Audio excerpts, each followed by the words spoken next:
just heard the Knell and the World from Dawn's Slaughtersun. This is Rec Metal Podcast. I'm Mark. And I'm Jason. And in fact, Mark, it's Slaughtersun, the crown of the triarchy. Oh, yes. Yes, to be proper and pronounced.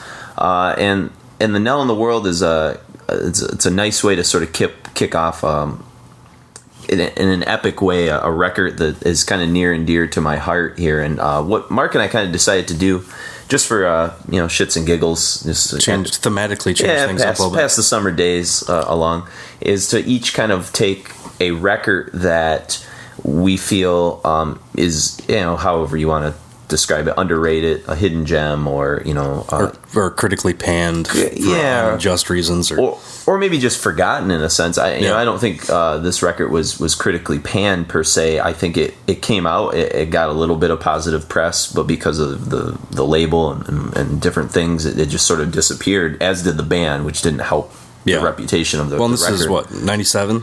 98, late 97. So this is the glut of symphonic black metal at its peak, I think, if you can even really call it that. And then this was also, there's bands like Nagelfar, Dawn, I think you kind of throw in the same category. They were all, people thought they were kind of imitators to Dissection, even though there's quite a bit of difference. And I think there's more black metal in Dawn than was in Dissection. Yeah, to some extent. And I think they have almost more in common with, like a Nagelfar Vitra, or I know it's a record, I don't know how familiar you are with it, but it's a record that I keep kind of going back to, that Sacramentum, I think it's Far Away from the Sun.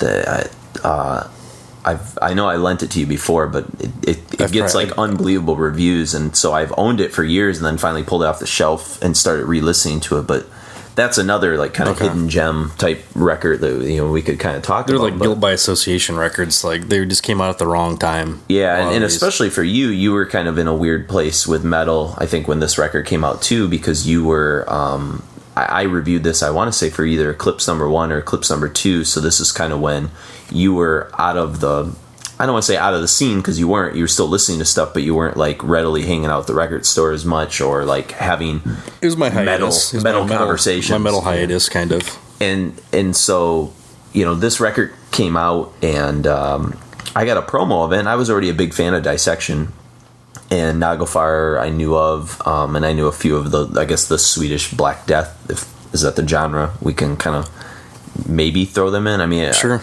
I think Dawn started more as a death metal band, and then evolved closer and closer into, I guess, whatever you want to call this, a black metal band. If you're going purely by what it sounds like, it sounds more black metal than it does death metal. Yeah, to me.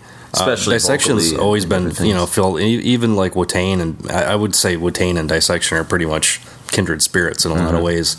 But there's way more thrash and heavy metal and Celtic frostisms to them, and then Dawn is more mayhems and not really dark throne, but just more the hyper fat, kind of what Marduk was doing to some degree at that point. Yeah, Marduk, but more more melodic. Sure, definitely. They play off the tremolo stuff, really well. But and we'll sort of talk about that sound. But I think you're right. I think it was a weird time in black metal. It was a time when Cradle Filth was kind of overtaking a lot of things in terms of symphonic black metal. Dimmu Borgers and Throne Triumphant had come out in late 96, early 97, I want to say. Emperor was sort of upping the game with Anthems to the Welcome at Dusk in 97.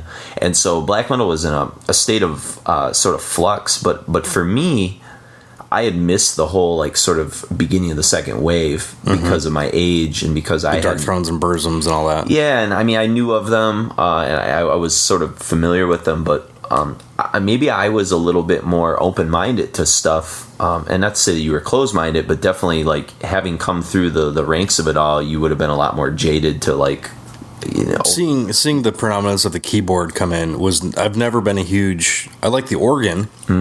I like how it sounds in 70s music and stuff, but the keyboard itself, it's very hit and miss for me. Yeah, very hit and miss. Well, and I think the Knell in the World is it's kind of a weird misnomer, because I think this keyboard that opens the record up has more in common with the stuff that you hear on the first Enslaved record with like Lafindi, Live Under Hamre. That stuff didn't bother me because it's repetitive and it's like atmospheric. Well, and Sverre brought something like that was so unique to it. You know, that obviously he continued with Arcturus. You know, he wasn't just like playing standard like kind of or just like this doodly doodly crap constantly. It was just like ugh. Yeah. Because the first, like, you know, the opening of that, the first Enslaved Viking Liger, it's like hypnotic. Yeah. It's not like a traditional, like, kind of classical keyboard, like, orchestration or anything. And that's how I feel every time I hear the Knell in the World open with that, like, that choral sort of thing. It reminds me of the Enslaved, you know, Living Under Thor's Hammer, you know, like, from Viking Liger, or, like, in a Satana. Yeah. You know, where, like, it fits that atmosphere, and really the keyboard doesn't show up that much on the rest of this record. So I think it's almost like a false misnomer that you're, oh my god, is this a symphonic black metal record? Well, it's falling prey to the opener. Yeah. As I don't know who's the first person to ever do an opener, but in this era that was pretty prevalent in most of these bands, was the opener, the closers.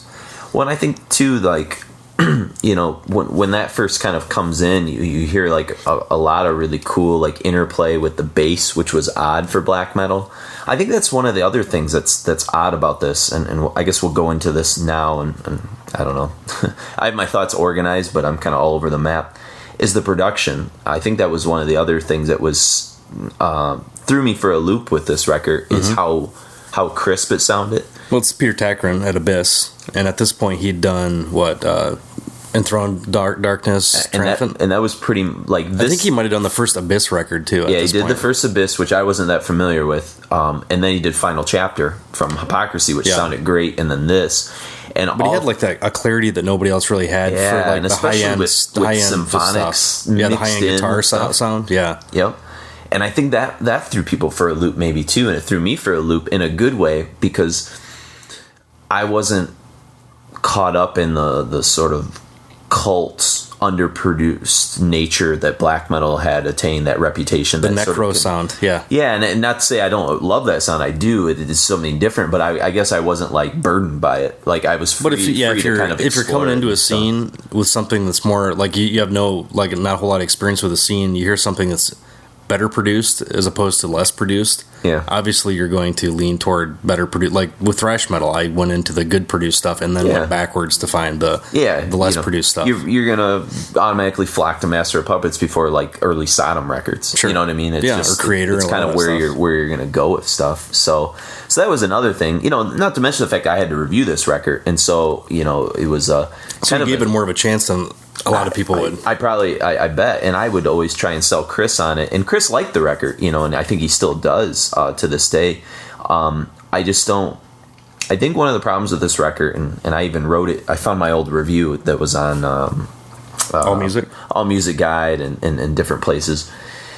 Should get residuals for that shit. Well, I got paid initially for it, so it was fine. But what I remember saying is it took me like 14 or 15 listens to like kind of like fully grasp what I really liked about the record. I knew I liked it. You know, it's one of those records you kind of know right away that there's elements that, you know, you just heard in that song, you know, great melodic tremolo riffing, you know, in the tradition of the unanimated. It's the Marduks, the Nagelfars, all the stuff that we kind of mentioned before. You know, the sort of drumming stuff that Jackie Peterson, you know, and we'll talk about the bandmates in just a second, you know, but like his patterns that he's doing are in the vein of like kind of what Hellhammer would do with like Mayhem and Arcturus, or even what Trim was doing with early Enslaved or Emperor, and you know, just it's like retardedly fast, but it's very the clarity that Tägtgren gets out of the drum. That's something that not a whole lot of drummers that were doing that kind of speed. Yeah, like with like old Brutal Truth stuff, it was recorded to the fact like you'd be doing a blast and like the sound would almost like go away, because it was like the diaphragm of the mic couldn't like handle it or something. It just bled. But this is like I don't think this stuff is triggered. It doesn't sound triggered to me. But I know Hellhammer's done some triggered stuff in the past. But yeah, just like that clarity and precision and speed, like that's kind of unheard of. Yeah, and I mean, especially like for Abyss was doing for this style of music what like Swano did, you know, for death metal and for that more kind of morose, doomish. And that's again a sort of an odd like you know, the dissection thing always gets brought up when you talk about Dawn, but Swano was like sort of known for helping produce like the dissection sound, and he did some of the, he did Somberlane and Storm, didn't he? Yeah. Okay. And so then as Unisound kind of was like the cult studio in like the mid early 90s in Sweden, it kind of passed the torch in the late 90s to Abyss Studios for a while, and so there's all these kind of like, if you want to call them bizarre. Well, this was in the early parts of Abyss too, because Abyss went on to be kind of like notorious, and I think they kind of pulled back a little bit because they were like just known for this certain thing, and that's all they did. Yeah, and I think in the early years, Tatgren really like hit his groove, and then like he did a couple Dark Funeral records too, didn't he? Overextended. Yeah, I'm pretty sure, because this is like right up his alley as far as getting that production style. Yeah, and being able to capture the speed and different things. And so initially, I don't think anybody doesn't like this record per se, but I think there's more going on than meets the eye. And I think a couple of the things, and I'll bring up one of them in this set, and then maybe I'll save the other ones for the next talk set. But one of them is, is it overlong? And that's kind of been one of the criticisms of it. And I can understand where people would come from that, some people have said, well, if the songs were shortened by like 2 or 3 minutes each, and I think there's some credence to that argument for sure. But I think having now been processing this record for almost 15 years now, I think I get why they're doing sort of what they're doing, and it has to do sort of with the kind of the themes of the record in a way, and the themes really are this sort of furious, unrelenting sort of style that they're doing, mixed with melodicism, as you said, which makes it, I think, a little bit more listenable. And this might have been around the time that the length of what you could put on a CD was lengthened, though it was a little bit longer, so everybody seemed like they were taking advantage of everybody's gonna do like a 70-minute record, it seems like. And really the record's only 58 minutes long, and which is still kind of a long record. It is pretty long, for a black metal record, and for but I think there's kind of a meditative like mantra quality to this record, and not in a positive way, like, and I think if you understand that, it's not meant to be like when you think meditative, you think of something like that's like spiritually relaxing, whereas this is like, I think the flip side of that, lyrically and thematically, judging from the cover, which we could kind of talk about the cover, which is like basically it's just like a nuclear explosion. Giant, it's the end of the world, and then of course the title of that first song, the Knell in the World, is sort of the death knell to like the world, and that's really sort of what's kind of going on for most of this record. It's kind of like a mantra on like the apocalypse, hate, suicide, the plague, and kind of the end of humanity, and that's part of what black metal's, I guess, about on some sense, but they're not really like interested in the overt like satanic sort of stuff. There's no satanic. Yeah, there's none of that. It's really like it's really a late 90s millennial apocalypse kind of reflection, and I think that's an appropriate way to sort of look at it. And so if you look at each song in that way, it's not a singles driven record at all. No. There's moments on it that kind of record. But yeah, it's definitely, as you said, you can like lose yourself in songs for like and emerge and be like, wow, I'm already 7 minutes into the song. Like, I feel like I just put the song on. Like, it's kind of the kind of record you could put on repeat several times in a row, and you're not like inundated like, oh, I'm fucking sick of this song. It's like everything kind of blends and goes together in like the kind of it's not really like movements in a classical kind of way, but just like thematically with what you're talking about, lyrics and all that, just the whole thing is just kind of, it's pummeling, but it's not oppressive. Real, I don't know if that's just me listening to shit forever that doesn't. I think it can be oppressive if you're really listening to it. That's the weird part. But I think it also can like form like, again, headphones, it would be oppressive. Yeah, if it's background music, it's just kind of. It's just there and kind of undulating throughout the whole record. Exactly. It has a warmth to it that like works because of the tremolos and the melodies and stuff. But at the same time, like, we'll talk about maybe in the next set, Henke's vocals and that being, I guess. I used to think they're really harsh, but they're really not that bad. Yeah, they used to be. In the same way that like I used to think, Eucharist's vocals were way harsher and stuff. Yeah. But we'll get into that a little bit later. But I guess real quick before we go into that second set of music here, the lineup is Henke Force, who of course some of you know from a few shows ago, who sang on the Subterranean EP for In Flames. Frederick Soderberg on guitars. He wrote most of the music, and he's I do believe the only still remaining member in whatever incarnation kind of exists of Dawn to this day, which we'll kind of talk about that later. Andres Fulmestad was the other guitar player. Lars Tangmark on bass, and then of course Jacques Peterson on drums. And one of the weird things about my copy, and I don't know if this is true of all the copies that Necropolis put out, but they have the bass player being Lars Rosenberg with a U instead of the E, like the Entombed Lars Rosenberg. Yeah, or it was in Therion and carbonized and stuff too. Yeah. Well, this is the digipack too, so I don't know if it was like I would think it'd be the same booklet, but yeah, who knows? So maybe I have like a one of those rare variant cover kind of. It's like a Liefeld cover. Yeah, something going on. But so what we have in the next set, we've got a pair of tunes, Falcula and Ride the Wings of Pestilence, and I'll sort of introduce them a bit. You know, Falcula, again, kind of this sort of conceit of hopelessness. Force repeats over and over again, no hope, no future. That's kind of like the chorus. It's pretty unapologetic in terms of like just punching you through.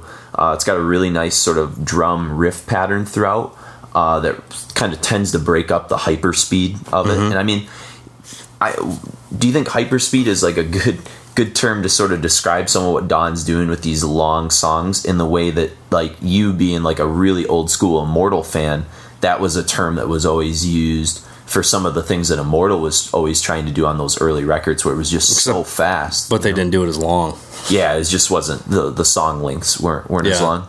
I think Immortal's a little bit more manic than at least the first. I would say the second and the third Immortal records. It's a little more uncontrolled. They're more manic. They're just like almost unhinged. Like you can like barely even like wield the energy that they have at this point. This is much more, I think, focused and polished and different things. Yep. And the drummers are much better than what a Bath and some of the other guys were doing in Immortal at the time. But it has its charm. Yeah, I definitely agree. What I like about Falcula is that, it's unrelenting to a certain point, and then just when you need the song to break at like about the 4:15 mark, it like breaks. It's almost like you're on the threshold. You're just like, man, I almost can't like focus on this anymore. And it's got a really nice, stunning ending too. We're gonna skip the piece that would have come after Falcula, which is called To Achieve the Ancestral Powers. It was just kind of a little 2-minute like instrumental breather, kind of in the a la what Dissection did on like Somber Lane and with Feathers Fell and different things like that. And then we will be your breather for what's that? Yeah, we'll be the breather instead. Yeah. And then Ride the Wings of Pestilence, which is about the Black Plague from the 1340s. 1347 is when it came to Europe, and then 2 years later it went to Norway, and then it became a black metal band. So. Yes. And really, really cool, great interplay between the bass and the drums. It's one of the few like black metal songs where you can really, in the first couple minutes, hear a lot of bass playing stuff, and it kind of adds an uneven, like eerie vibe to it that just almost doesn't feel right, which is cool. And there's some really cool things if you really, really want to focus on the headphone aspects of this record. Some cool drum things he does about the 4:15 mark and Ride the Wings of Pestilence that are kind of Lombardo-esque that we talked about with Live Undead, where it's just really like strange drum choice little fills and different things. It's pretty cool. So the whole trim aspect is he's using a lot of splash cymbals and stuff too to accent, because so when you're doing blasting super fast shit constantly, you're accenting with because you're just going like ape shit on the fucking ride. Yeah. So you throw these splashes in to kind of like accent or like punctuate certain areas of it. Yeah. So it doesn't seem quite as monotonous, I guess. And that's the thing I remember the most from Trim with like anthems and stuff like that, is all the splash cymbal, like just crazy stuff. And Jockey's not like to the Trim level, but like he still does a couple of kind of neat choice things and variety breakup stuff. So enjoy Falcula and Ride the Wings of Pestilence.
All right, Ride the Wings of Pestilence and Falcula. Yes. It's nice to have those short 2-song sets sometimes in there.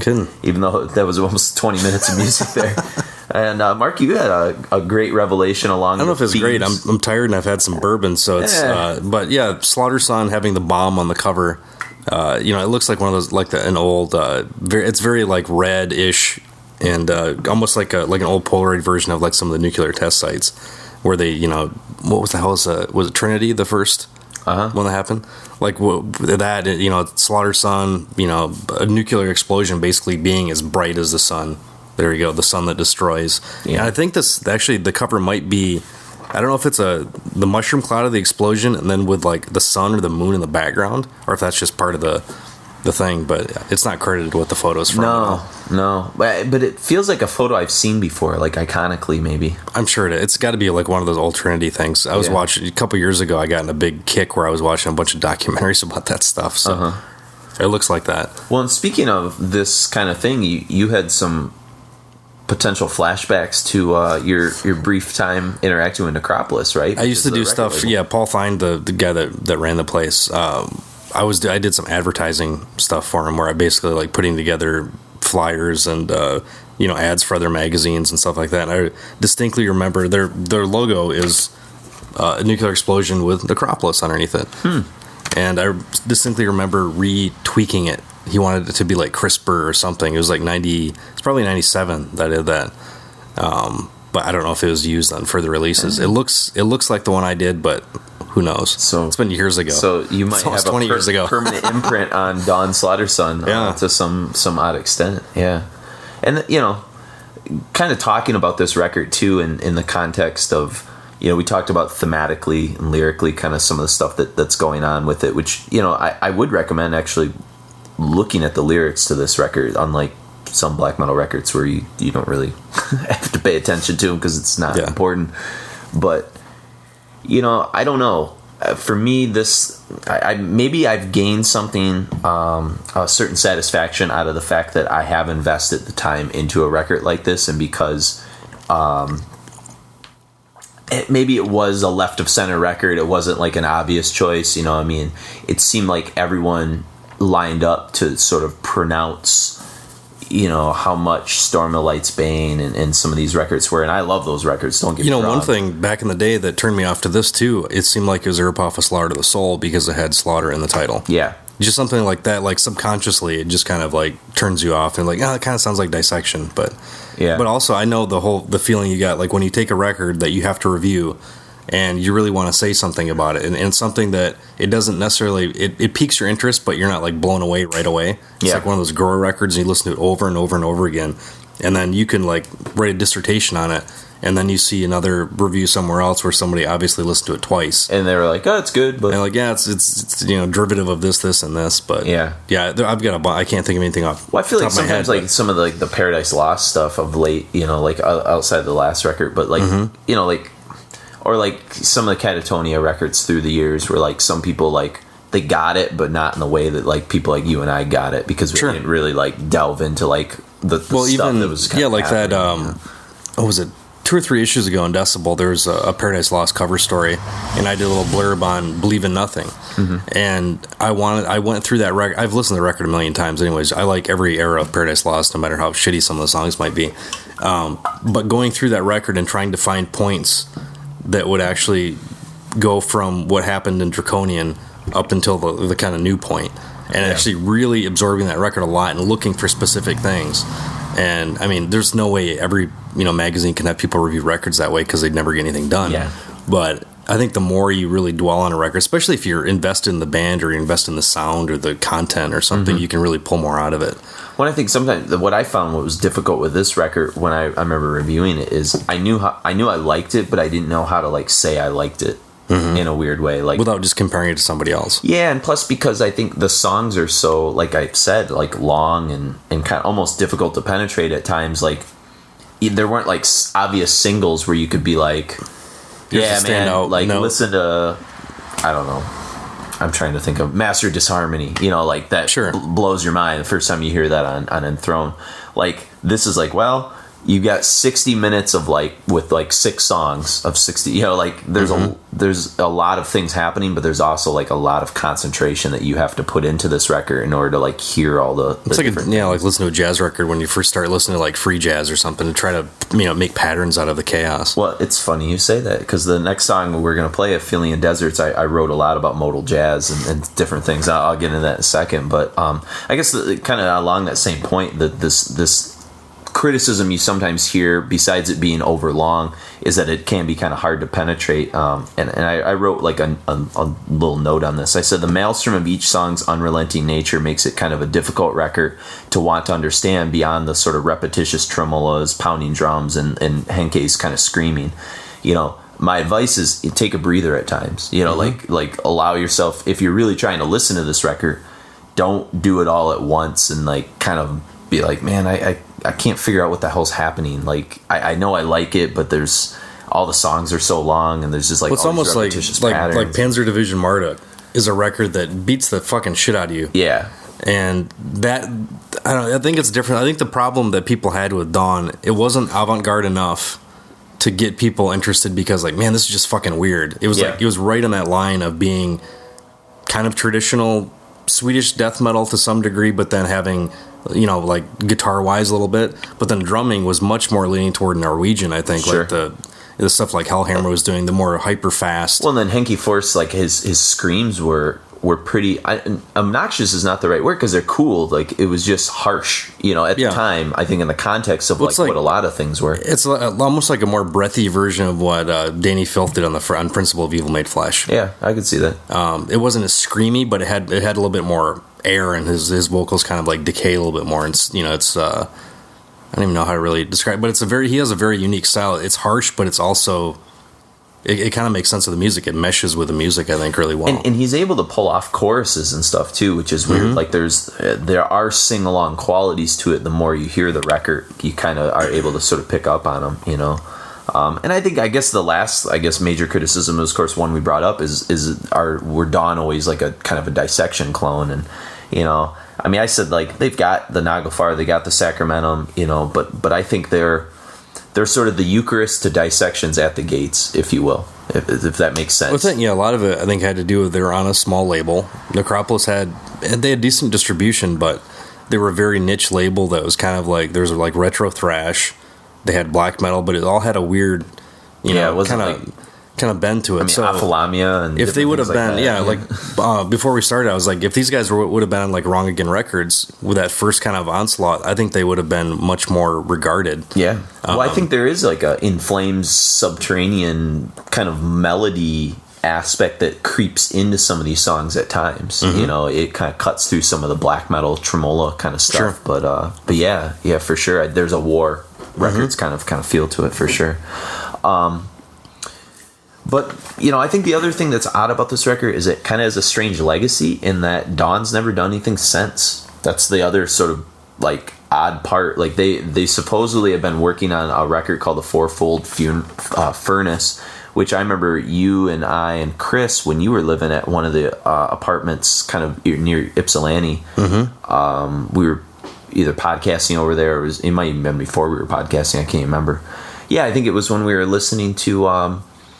it would have been before we podcast. That Abyssos. And remember that one song where we could not figure out what the hell the riff was? Jesus Christ. And I kept saying, I think it's a Dawn riff. And so somehow we talked about Dawn, and then Chris... That first Abyssos is great. Oh, it's the second awesome. One kind of sucks. It's hit or miss, the second one. But yeah, anyways, we went online and started looking up some Dawn stuff, and there was some video footage of them working on this new record that has not come out. It was supposed to come out 2003, 2004. And so there's a great mystery as to what happened to Dawn. A lot of these guys never really went on to do anything else either, as far as in music or extreme metal or anything. Yeah, they're associated with the Cranium band, and what was the other band that they were associated with? Was that the Speed Metal Satan band? Yeah, and then Div 187, which I've heard of but never heard. Henkei was in that band, and I think Jackie Peterson was in the band too, but yeah, it's kind of odd. But So if you know anything about what's going on with Dawn, just let us know. But hey, Hanky Force, if you're on Facebook, get a hold of us. But the next two tunes that we're going to hear, the Aphelion Deserts and Stalker's Blessing. Aphelion is the furthest point of a planet's orbit from the sun. Kind of looked it up, so that's kind of an interesting title, Aphelion Deserts. So it's like a even more desolate like kind of thing, but this definitely is a play up on the sort of classic Marduk unanimated Naglfar kind of riffing thing. But what I said is it really plays off a really cool like riff theme that's during the chorus that reminds me of like jazz type thing. And, they take like one basic pattern and they just kind of keep messing with it a lot, and it's really Jackie that drives it with his drumming in a very tactical kind of stuff, and this drumming in this song is the stuff that really reminds me, I think, the most of Trim stuff from early Enslaved, or even Harold's drumming on Eld that he did for the Enslaved Eld record, which is just like kind of unhinged a little bit and weird, and the sort of repetitious payoff really comes at like kind of like the 5-minute mark of this, where there's some really cool like variant interplay on the guitar, like that plays off the original riff, but they just do enough varieties that you're like, the coda? Yeah, kind of the coda. Yeah, it piques your interest a little bit. And then we get into Stalker's Blessing, which is their doomiest song, and kind of like is interesting because like the first 4 or 5 minutes are pretty slow, doomy kind of black metal, very atmospheric. There's some really cool like melody lines going on. It's very like iceberg, like like Titanic heading towards iceberg. Like it's inevitability of destruction, it's just, kind of thing. Again, not this album is not filled with positivity on any aspect. And what's cool is it builds to like this frenetic breakdown at about 6-minute mark, and I compared it to like Freezing Moon or like I Am Black Wizards, where like those songs kind of like march at like a mid pace and then just go at the end of it, and it's a cool way to sort of close things out. So enjoy the Aphelion Deserts and Stalker's Blessing.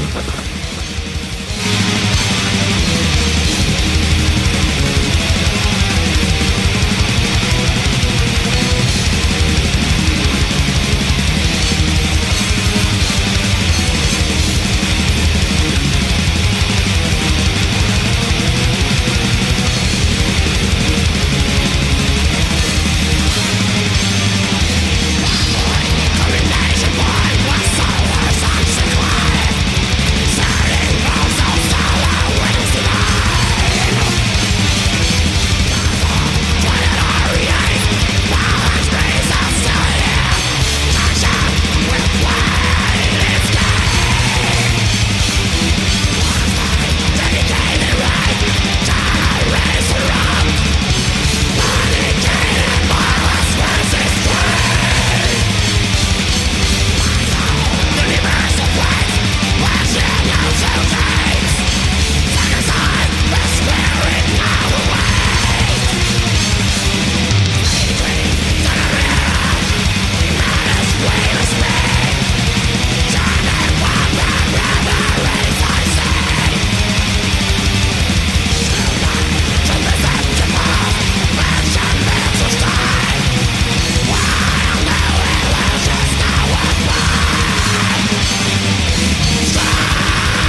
That was Stalker's Blessing and the Aphelion Deserts. And so, so I don't know.